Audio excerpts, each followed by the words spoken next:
first ever official song na nasulat ko na ngayon ko lang na-release. Tapos, yung mga kanta po na iba, mabigat po siya kantahin, pero like, I'm really proud na nandito ako ngayon, nakatayo sa harapan. All the things that I've been through, the team, everyone, alam ko na, alam nyo yan.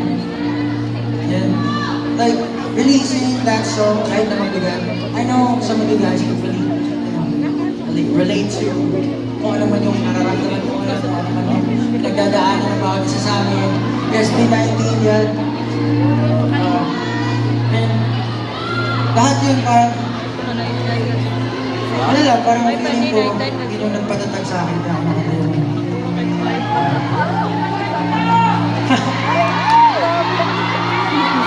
Relate na naman si Pablo.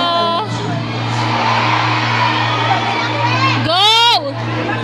Meron po akong pinuntahan sa exhibit po ni Kuya Jeloy sa Ateneo. Actually, bukas pa siya. Actually, in-extend ata hanggang 18. So, kung gusto nyo manood magpunta. Pero, yung exhibit, it's about things you did, Things you wanted to say, but never did. things you wanted to do, things you Wanted to say. Yung pagpasok ko po, yung title pa lang sobrang tactful na sa akin. Things you wanted to say, But never did.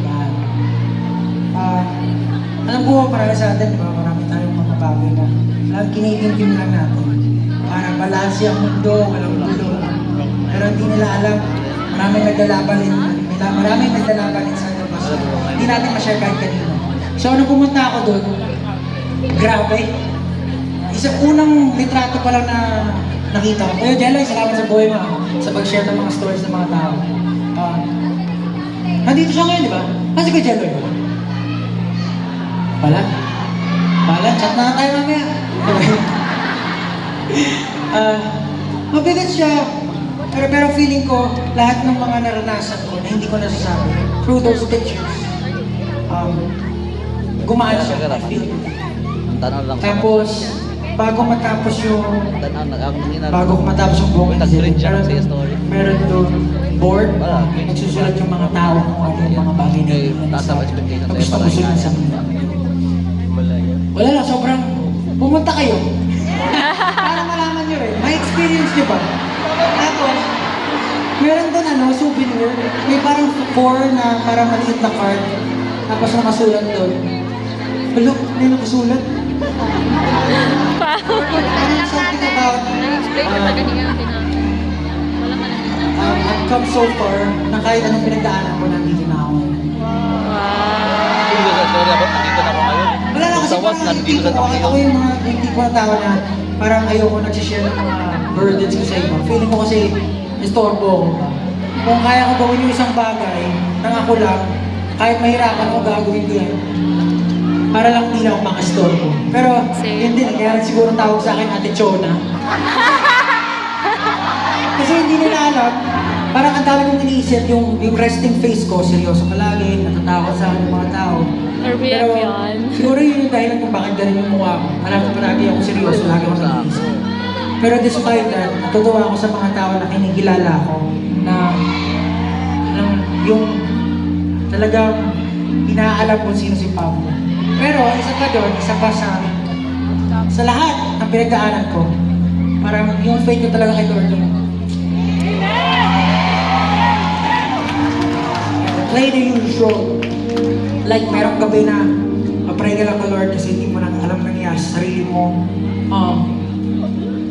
Merong times na yung body mo nag-shake kahit hindi mo gusto.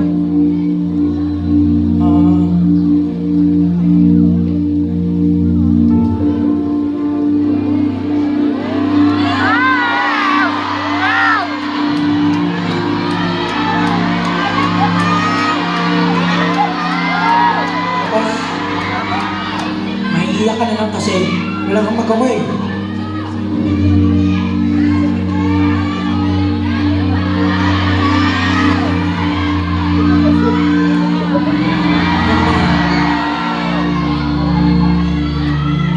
Hindi ka na lang ng gabay ni Lord, guidance, for everything mawala rin siya.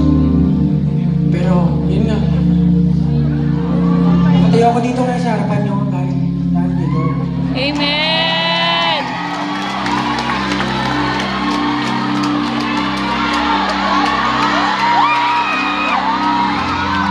Sabi, I'm able to share all the stories.